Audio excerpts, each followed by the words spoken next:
In the quiet haze of a life shared with Nathan, Maya often found herself unraveling threads of doubt, each conversation leaving her questioning the solidity of her own thoughts. His charm was a gentle current, pulling her deeper into uncertainty, where praise blurred with subtle critiques and silence felt like the safest harbor. Yet beneath the surface, calm, a flicker of unease stirred, urging her to grasp at fleeting memories that refused to align. As another dawn crept in, sunlight filtered through half-drawn blinds, casting striped shadows across the rumpled sheets. Maya stirred, her eyelids heavy with the residue of a restless night. The clock on the nightstand blinked, 7:15 a.m. Another ordinary morning in their shared apartment. Cozy walls painted a soft gray, bookshelves crammed with Nathan's architecture tomes and her half-read novels, but the air felt thicker today, laced with an unspoken weight that settled in her chest like fog.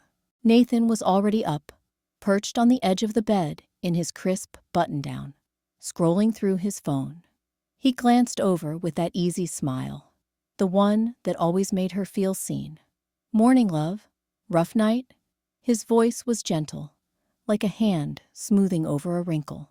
She rubbed her eyes. Fragments of dreams, or were they memories, slipping away? "Yeah, just tired." Her words came out muffled, as if testing the waters. Last night's argument flickered in her mind, his frustration over her overreacting to a delayed text, her apology that followed too quickly. Had she imagined the edge in his tone, or was it her, always reading too much into things?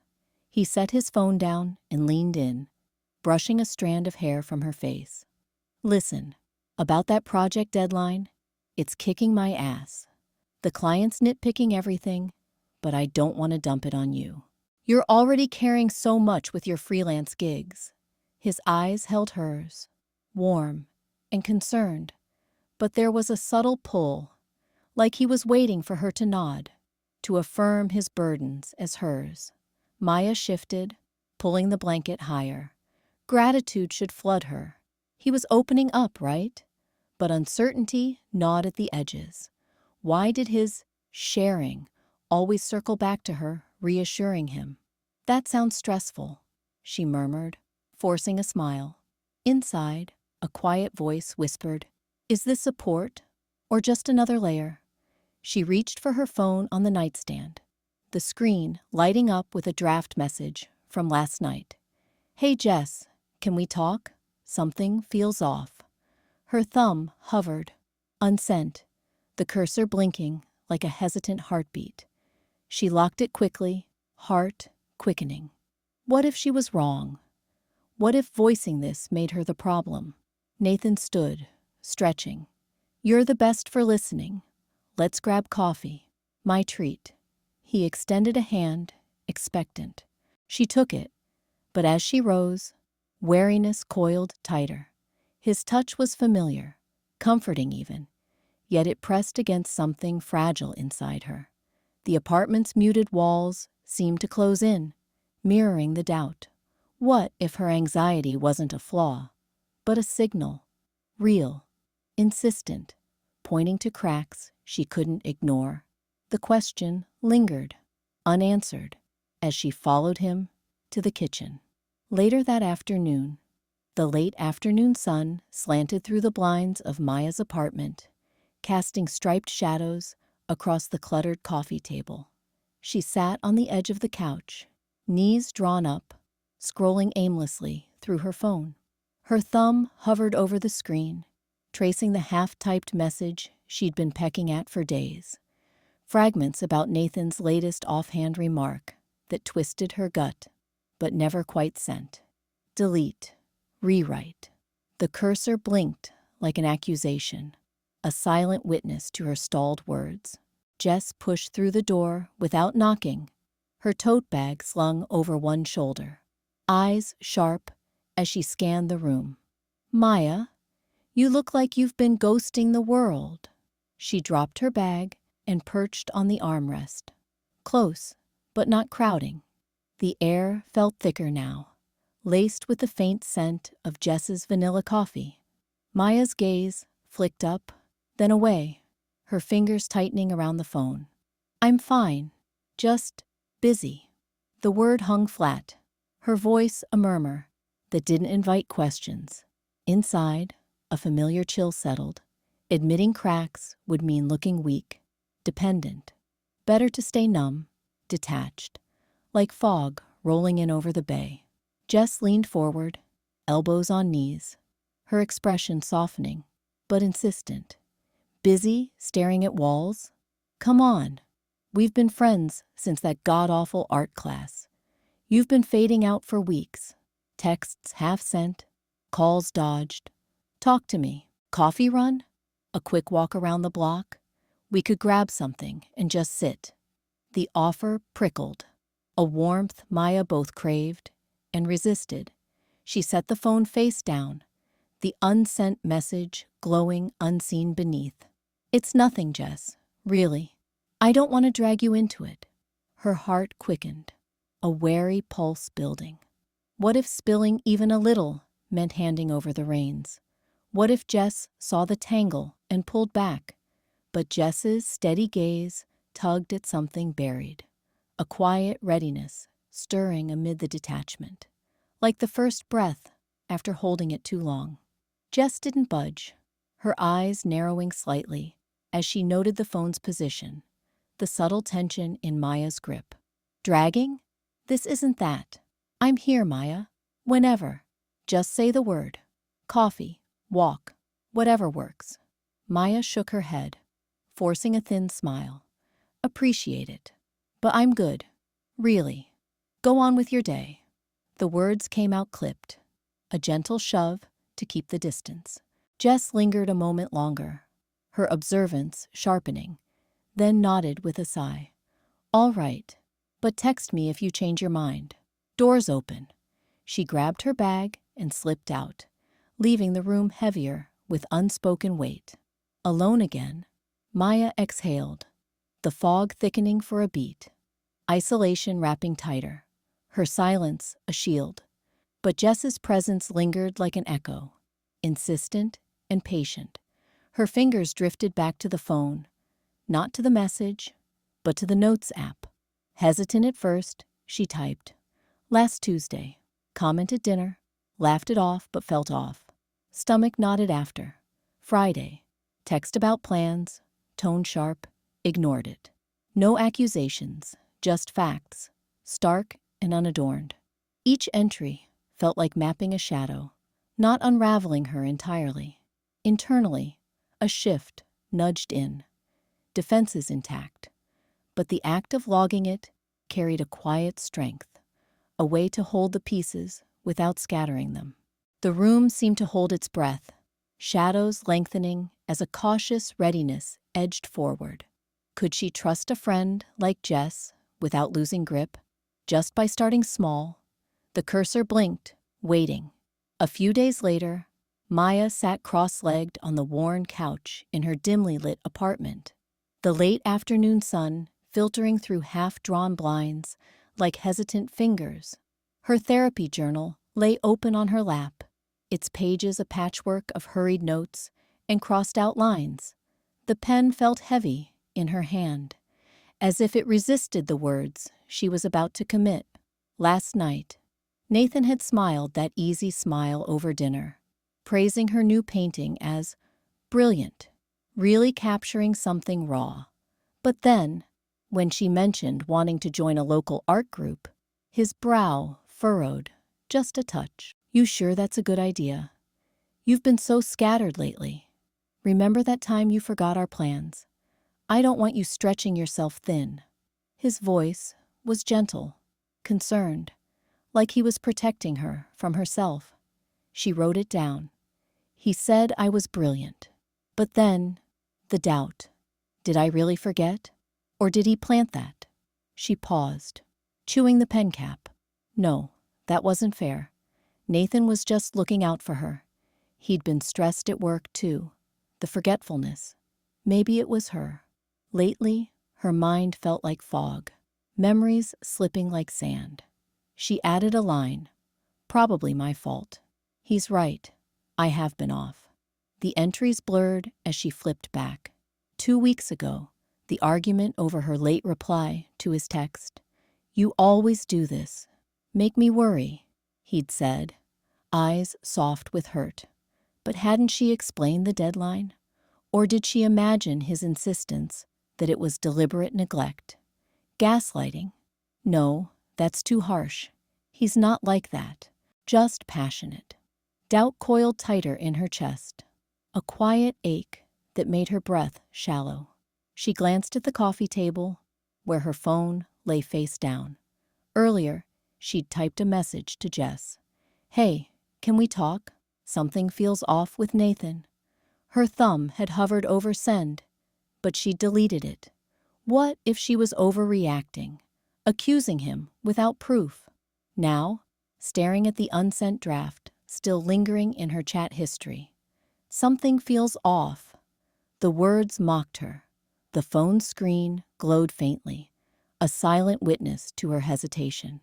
Could she trust these fragments of memory, pieced together in solitude, without turning them into weapons, without blaming him for the haze he seemed to weave?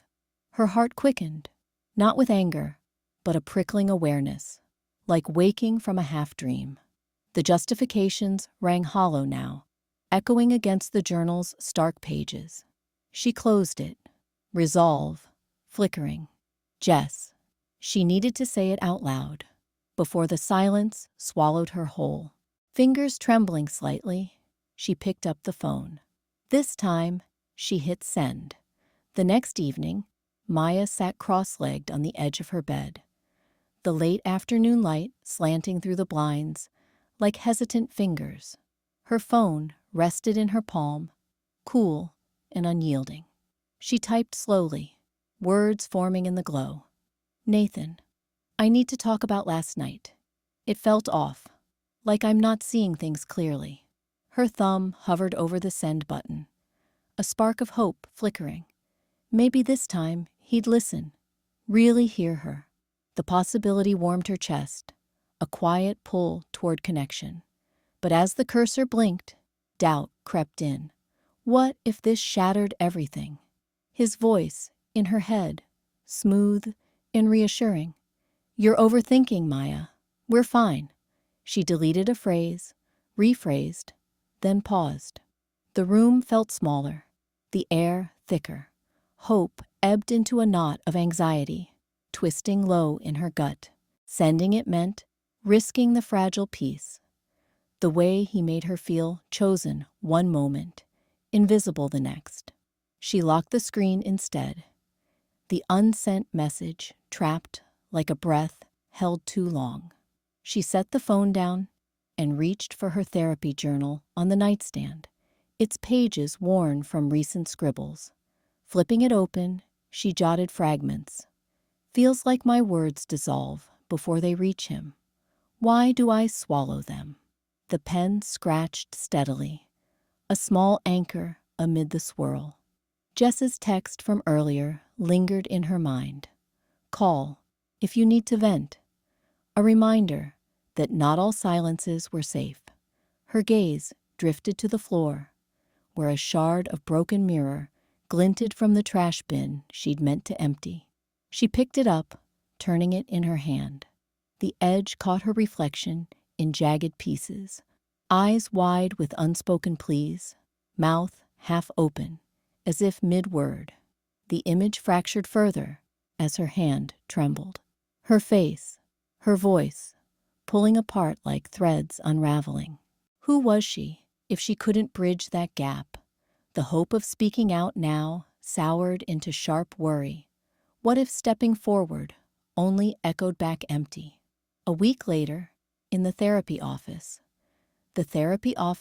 felt like a soft-lit confessional, walls lined with muted blues that pressed in just enough to mirror Maya's unease.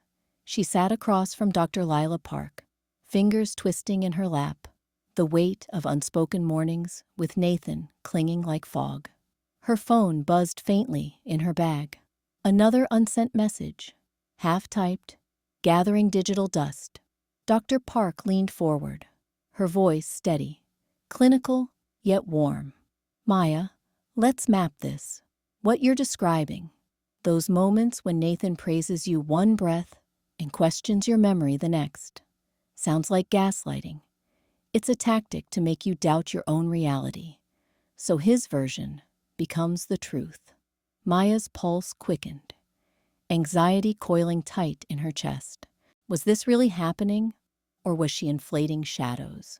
She glanced at her bag, where her therapy journal peeked out, its blank pages mocking her hesitation. But he says it's just concern. Like, I'm only saying this because I care. How do I know it's not? Dr. Park nodded. No judgment in her eyes, just quiet validation. Exactly. Control often wears the mask of care. Love bombing floods you with affection to build dependency, then subtle withdrawals keep you off balance. It's not overt, it's the slow erosion. Think of the times you've second-guessed a plan because he suggested it was unwise. Write that down. Examples ground us. Maya pulled out the journal, its leather cover cool against her palm. Her pen hovered, then scratched tentative notes. Last week, the forgotten keys. His calm insistence. I must have misplaced them again. The words stared back. No longer amorphous doubt, but sharp outlines. Anxiety ebbed, replaced by a fragile clarity, like light piercing through clouded glass. She wasn't imagining the patterns. They had names now. Gaslighting, isolation, the invisible threads binding her silence. It's not weakness to question this, Dr. Park continued, her tone a lifeline. It's the start of reclaiming your narrative. Trust builds when you name it. Have you shared any of this with Jess? Maya exhaled, the knot loosening. Jess's recent texts, gentle check-ins, felt safer now, a bridge widening. Nathan's voice echoed faintly in her mind, smooth and reassuring, but the distance grew, tangible as the space between her and the doctor. Could she admit that his care was the cage? The question hung, unanswered, as she closed the journal, its pages heavier with possibility.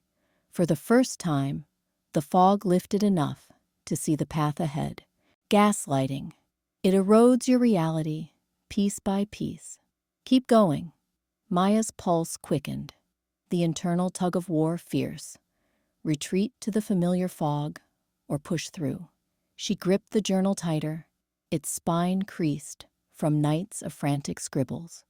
Then the praise, lavishing it on after a fight, like nothing happened. You're the best. No one gets me like you. But it's conditional. It pulls me back in when I'm pulling away. Love bombing, Dr. Park affirmed softly. A flood to drown the doubts. What else? The room seemed to shrink, tension humming in Maya's ribs. She could almost hear Nathan's calm voice overlaying her own, soothing her into silence. But the journal anchored her, its ink a testament to patterns she'd traced alone. Isolation, she said, voice gaining a fragile edge, subtly steering me from friends, making me feel like they're the problem, and the criticism, veiled as concern. You'd be fine if you just trusted me more. Dr. Park's eyes held hers. You've named them, Maya. That's clarity emerging from the haze. Maya exhaled, the uncertainty fracturing into something sharper. Definition settling like light, breaking through clouds. The journal felt heavier now, not a burden, but a tool. Later that evening, in the warm glow of Jess's apartment, steam rising from mugs of chamomile, Maya slid the journal across the coffee table. Jess, legs tucked under her on the rug, looked up with that attentive gaze that always made Maya feel seen. I talked to Dr. Park today. Went through everything. Jess sipped, waiting, no pressure. I'm listening. Maya's heart stuttered, but the words from the office echoed, demanding release. For the first time, she voiced them fully, not as vague hurts, but as what they were. Gaslighting, twisting my memories until I apologize for feeling. Love bombing, reeling me in with affection, right when I need space. Isolation, making sure I'm alone with his version of us. Her voice didn't waver, though doubt flickered in her gut. Could naming this give her a voice that stuck? Jess reached over, squeezing her hand. That's huge, Maya. You're not crazy. You're breaking it open. The journal lay between them, pages whispering possibilities. Maya wondered if this, the act of saying it aloud, could finally claim the space her silence had surrendered. The following day, the late afternoon light slanted through the blinds of Maya's apartment, casting thin stripes across the kitchen table where they sat. Nathan leaned back in his chair, his posture relaxed as always, a half-smile playing on his lips. He'd just asked her to pick up his dry cleaning on her way home from work tomorrow. Simple, routine, the kind of favor that had woven itself into their days without question. No, Maya said, the words slipping out steady, like a stone dropped into still water. Her hands rested flat on the table, fingers splayed, grounding her. Inside, her pulse quickened, a familiar churn rising, doubt whispering that this was small, that saying yes would smooth everything over, but she held her gaze on his, the air between them thickening with the weight of her choice. Nathan's smile didn't falter, but his eyes narrowed just a fraction, that calm veil he wore so well. No, that's interesting. I thought we were a team, Maya. Or is this about something else you're not telling me? His voice was even, laced with a gentle probe, turning her refusal back on her, like a mirror she hadn't asked for. She felt the pull, the old instinct to backtrack, to explain away her needs as overreactions. But not this time. Her phone lay on the table edge, screen dark, a draft message to Jess glowing unsent in her mind. Words she'd typed earlier about this very moment, practicing the boundary in silence. She hadn't hit send yet, but holding it there felt like a tether, a quiet proof she could choose her words, her space. It's just no, Nathan, she replied, her voice measured, not rising to his implication. I have my own day, and this isn't fitting into it. The accusation hung, soft but insistent, probing for cracks in her resolve. He tilted his head, waiting, as if her words were a puzzle he could reassemble into agreement. In that pause, something shifted inside her, a spark of independence flickering brighter, unbidden. She wasn't crumbling under his calm dissection. She was standing in it, claiming the right to her own rhythm. The connection between them felt fragile now, not shattered, but tested, like a thread pulled taut, waiting to see if it would hold or snap. Could it survive this simple no? Or was the lie of their peace already fraying at the edges? A couple of days after, the dim light of Maya's apartment filtered through half-drawn blinds, casting long shadows across the cluttered coffee table. She sat on the edge of the couch, hands folded in her lap, her breath steady despite the knot twisting inside. Nathan paced slowly before her, his voice a measured cadence, like a therapist unraveling a patient's flaws. You're making this into something it's not, Maya, he said, stopping to lean against the kitchen counter. His eyes softened with that familiar concern, the one that always made her question her footing. I just suggested we skip the dinner with my friends this weekend. It's not a boundary. It's you spiraling again. Remember last time? You got so worked up over nothing. she felt the pull, the old urge to explain, to soften the edges of her words until they dissolved. But her gaze drifted to the therapy journal on the table, its worn leather cover splayed open to a page of neat, inked lines, her catalog of moments, patterns named in Dr. Park's steady voice.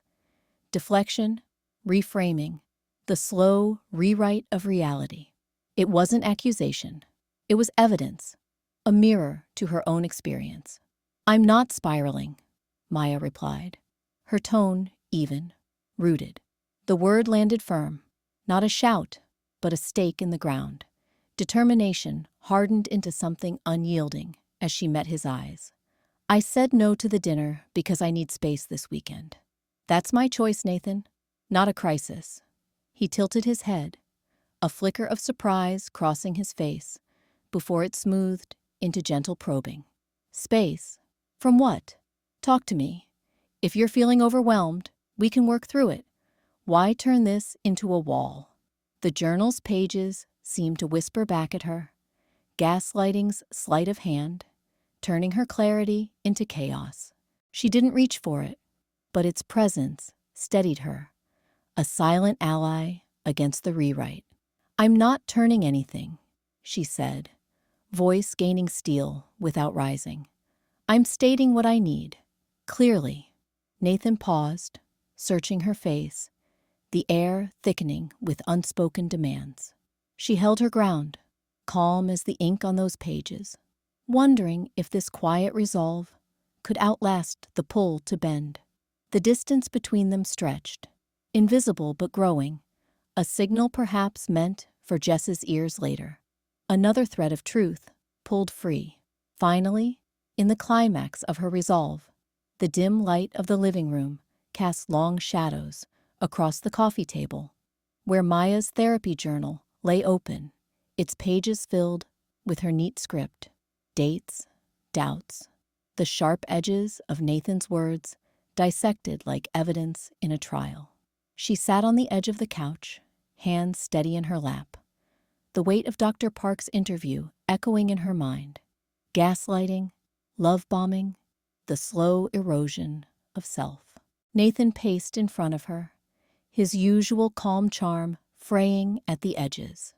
"You're overreacting again, Maya. This is just you being dramatic. Remember last week? I told you how much I love you, and now you're twisting it into something ugly." She drew a breath, the air thick with the scent of his cologne. Once comforting, now cloying. "No more bending. No, Nathan. This is gaslighting. Dr. Park explained it. You praise me one moment, then make me doubt my own memories the next. It's not drama. It's a pattern. I need space, a safe space, where I don't have to second-guess every word to keep the peace." He stopped, eyes narrowing, his smile a thin mask slipping. "Space? From me? After everything I've done? You're the one pulling away, making me the villain here." His voice rose just a notch, accusatory, pulling her toward the familiar whirlpool of apology. But she held her ground, fingers brushing the journal's cover, its worn leather a quiet anchor. The words from her entries surfaced. Her feelings weren't excessive. They were valid, real. "I'm not silent anymore. That lie, that bending keeps us connected. It's over. I choose this. I choose me." Her voice, measured and clear, cut through the tension, surprising even her with its steadiness. Nathan's facade cracked. He raked a hand through his hair, control slipping like sand. "You think some therapist knows us better. This is insane." From the kitchen counter, her phone buzzed. Jess's name on the screen, a silent lifeline. Her friend's earlier words, a distant echo. "You've got this. Speak for you." Maya stood, heart pounding but unyielding, the room feeling larger, the air lighter. She wouldn't dissolve into his denial. Not this time. The journal tucked under her arm, she stepped toward the door, the choice liberating. Her voice, her own. But as his protests trailed her, a whisper lingered. Could she hold this clarity when the echoes pulled her back? In the aftermath, a few days later, the late afternoon sun filtered through the canopy of willows in the small urban park, casting dappled light on the gravel path where Maya and Jess sat on a weathered bench. A soft breeze rustled the leaves, carrying the distant hum of city traffic. But here, in this pocket of green, the world felt a fraction less confining. Maya clutched her therapy journal in her lap, its worn leather cover a familiar weight against her jeans, pages filled with scribbled doubts and emerging truths. She hadn't meant to bring it. It had slipped into her bag like an afterthought. But now it grounded her, a silent witness to the words she was about to speak. Jess leaned back, her posture open, eyes steady on Maya's face. "You've been quieter lately. Not the bad kind. Just processing. What's on your mind?" Maya's fingers tightened on the journal, the edges digging into her palms. She wanted to say it all, but the old wariness coiled in her chest, whispering that her needs were too much, that leaning on Jess might tip the balance into owing something unpayable. Did she even deserve this space? The therapy sessions she'd booked loomed like a fragile bridge, Dr. Park's voice echoing in her head about patterns and boundaries, but crossing it alone felt impossible. I made an appointment with the therapist we talked about. Tomorrow." Jess's nod was immediate. No judgment, just quiet encouragement. "That's huge, Maya. How are you feeling about it?" The question hung there, pulling at the knot inside her. Maya's gaze dropped to the journal, tracing the faint ink stain on its spine from a night of frantic writing. Scared, mostly. Like, what if I show up and realize I'm just making it all up? That I don't really need this? Or that no one will believe me? Her voice wavered, the internal tug-of-war surfacing, part of her still braced for dismissal, for the silence that had kept her safe for so long. But saying it aloud chipped at the doubt, letting a sliver of warmth seep in. Jess shifted closer, not touching, but near enough that Maya felt the unspoken solidarity. "Hey, you're not making anything up. I've seen how you've been carrying this. The way your smile doesn't quite reach your eyes around certain people. Therapy isn't about proving you're broken. It's about figuring out how to mend what's yours. And you deserve that. We all do." Maya exhaled, the breath carrying some of the tension away. She flipped open the journal briefly, not reading, just letting her eyes skim a recent entry. "My voice matters, even if it's shaky." The words blurred slightly, but they steadied her. "Yeah, I think I do. It's not just about talking it out. It's committing to it. With you here, listening like this, it makes me believe I can keep going." A small smile broke through on Jess's face, mirroring the shift in Maya's posture. Shoulders easing, chin lifting as the wariness softened into something firmer, more assured. The park seemed brighter now, the light warming the pages in her hands. Yet, as they sat in companionable quiet, Maya wondered, could she truly trust this newfound worth? Let support carry her forward without crumbling under the weight of old fears? The journal closed with a soft snap, the question lingering like the fading echo of the breeze.